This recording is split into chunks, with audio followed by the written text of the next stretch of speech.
ఒక్కోసారి నేరం కత్తితో జరగదు, నిర్లక్ష్యంతో జరుగుతుంది. ఒక్కోసారి ప్రాణాలు ప్రమాదంలో పడేది రోడ్డు మీద కాదు, భోజనం చేసే ప్లేట్ దగ్గరే. ప్రజలు నమ్మి డబ్బులు చెల్లించి తినే ఆహారంలోనే ప్రమాదం దాగుంటే దాన్ని కేవలం పొరపాటు అని సరిపెట్టలేం. ఎందుకంటే ఆహారం తినేది ఒక వస్తువు కాదు, అది ప్రతి కుటుంబం ఆరోగ్యంతో ముడిపడి ఉంటుంది. లాభాల కోసం నాణ్యతను పక్కన పెడితే దాని మూల్యం చెల్లించేది అమాయక ప్రజలే. తిరుపతిలో వెలుగులోకి వచ్చిన తాజా ఘటన మరోసారి ఆహార భద్రతపై తీవ్ర ఆందోళన కలిగిస్తోంది. ఒక చిన్నారి అస్వస్థతతో మొదలైన ఈ వ్యవహారం ఇప్పుడు ప్రజల బయట తినే ప్రతి ఆహారం పైన అనుమానాలు కలిగిస్తోంది. ప్రజల ప్లేట్లోకి చేరుతున్న ఆహారం ఎంత సురక్షితం? వంటశాలల్లో నిజంగా నాణ్యతా ప్రమాణాలు పాటిస్తున్నారా? లాభాల కోసం కొందరు ప్రజల ఆరోగ్యాన్ని పణంగా పెడుతున్నారా? లేక ఇది ఒక్క హోటల్కే పరిమితమైన నిర్లక్ష్యమా? Let's watch.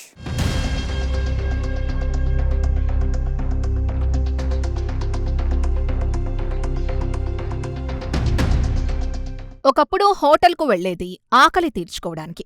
ఇప్పుడు అదే హోటల్కు వెళ్లాలంటే ప్రాణాల గురించే ఆలోచించాల్సిన పరిస్థితి కనిపిస్తోంది. రుచి కోసం ఆర్డర్ చేసిన ఒక్క ప్లేట్ బిర్యానీ ఆస్పత్రి బెడ్ వరకు తీసుకెళ్తే, ఆహారం తిన్న కొద్దిసేపటికే అస్వస్థతకు గురైతే, ఇది కేవలం నిర్లక్ష్యమా లేక ప్రజల ఆరోగ్యంతో జరుగుతున్న ప్రమాదకరమైన ఆట? తిరుపతిలో వెలుగులోకొచ్చిన తాజా ఘటన ఆహార భద్రతపై మరోసారి తీవ్ర ఆందోళన కలిగిస్తోంది. తిరుపతిలోని బైరాగిపట్టణ జగజ్జీవన్రావు పార్క్ సమీపంలో ఉన్న బిర్యానీ ఫ్యాక్టరీ హోటల్లో తయారైన బిర్యానీ తిన్న తర్వాత ఓ 3 ఏళ్ల చిన్నారి అస్వస్థతకు గురైంది. చిన్నారికి వాంతులు, అనారోగ్య లక్షణాలు కనిపించడంతో కుటుంబ సభ్యులు ఒక్కసారిగా ఆందోళన చెందారు. వెంటనే చిన్నారిని చికిత్స కోసం తరలించారు. తమ బిడ్డ పరిస్థితికి కారణం బిర్యానీయే అని గుర్తించిన కుటుంబ సభ్యులు నేరుగా హోటల్ వద్దకు వెళ్లి యాజమాన్యాన్ని నిలదీశారు.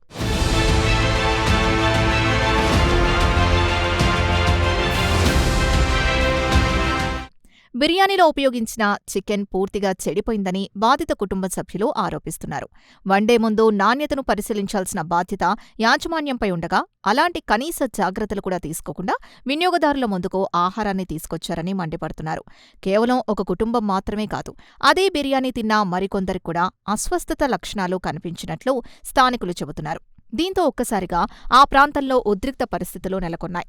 హోటల్ వద్దకు చేరుకున్న బాధిత కుటుంబ సభ్యులు, మహిళలు తీవ్ర ఆగ్రహాన్ని వ్యక్తం చేశారు.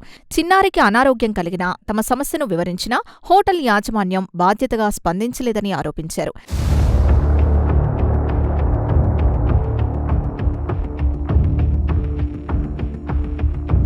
జరిగిన విషయాన్ని తేలిగ్గా తీసుకోవడం, వినియోగదారుల ఆరోగ్యాన్ని పట్టించుకోకపోవడం వారిలో మరింత ఆగ్రహాన్ని పెంచింది. ఈ ఘటన ఒక పెద్ద ప్రశ్నను కూడా ముందుకు తీసుకొస్తోంది. వంటశాలల్లో పరిశుభ్రత పాటిస్తున్నారా? నిల్వ ఉంచిన చికెన్, మాంసాహార పదార్థాల నాణ్యతను ప్రతిరోజూ పరిశీలిస్తున్నారా? గడువు ముగిసిన లేదా చెడిపోయిన పదార్థాల్ని మళ్లీ వండి వినియోగదారులకు అందిస్తున్నారా? లాభాల కోసం నాణ్యతను పక్కన పెడుతున్నారా అనే అనుమానాలు సహజంగానే వ్యక్తమవుతున్నాయి.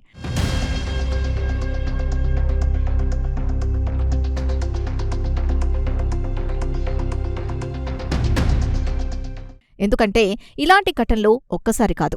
తిరుపతిలో గతంలో కూడా ఆహార నాణ్యతపై ఆరోపణలు వెలుగులోకొచ్చిన సందర్భాలున్నాయి. ఆహార భద్రత అనేది కేవలం ఒక శాఖ బాధ్యత మాత్రమే కాదు, ప్రతి హోటల్ యాజమాన్యం పాటించాల్సిన ప్రాథమిక నిబంధన. ఒక చిన్న నిర్లక్ష్యం చిన్నారి నుంచి వృద్ధుల వరకు ఎవరి ప్రాణాలనైనా ప్రమాదంలో పడేయగలదు. ముఖ్యంగా మాంసాహార పదార్థాల విషయంలో సరైన నిల్వ, పరిశుభ్రత, వంట విధానాలు పాటించకపోతే ఫుడ్ పాయిజనింగ్ వంటి తీవ్రమైన సమస్యలు తలెత్తే అవకాశం ఉంటుంది.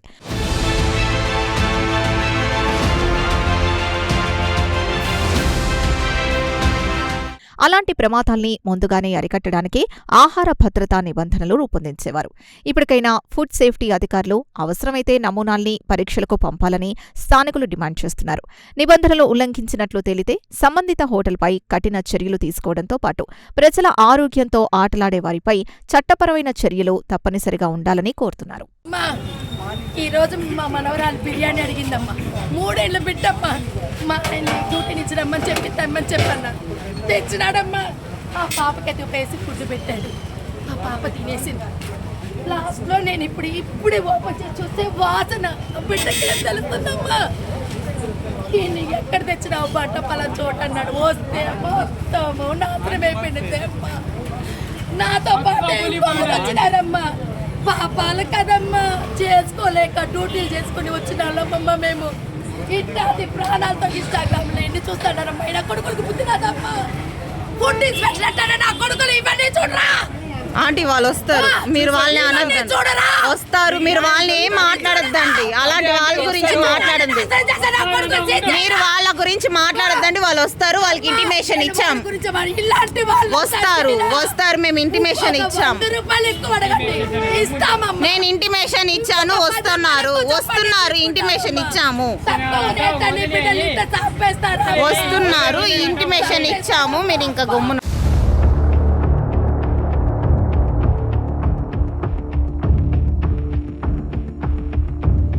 ప్లేట్ బిర్యానీ కేవలం భోజనం కాదు, వినియోగదారుడు హోటల్పై ఉంచిన నమ్మకం కూడా. ఆ నమ్మకాన్ని కాపాడాల్సిన బాధ్యత యాజమాన్యంపై ఉంటుంది. నాసిరకం, చెడిపోయిన ఆహారాన్ని విక్రయించడం అంటే వినియోగదారుడి డబ్బును మాత్రమే కాదు, అతని ఆరోగ్యాన్ని, కొన్నిసార్లు ప్రాణాన్నే ప్రమాదంలోకి నెట్టడం. అందుకే బయట ఆహారం తీసుకునే ప్రతి ఒక్కరూ పరిశుభ్రత, ఆహార నాణ్యతపై అప్రమత్తంగా ఉండాలి. అదే సమయంలో సంబంధిత అధికారులు కూడా తరచూ తనిఖీలు నిర్వహించి ప్రజల ఆరోగ్యంతో చెలగాటమాడే వారిపై కఠిన చర్యలు తీసుకున్నప్పుడే ఇలాంటి ఘటనలకు అడ్డుకట్టపడుతుంది.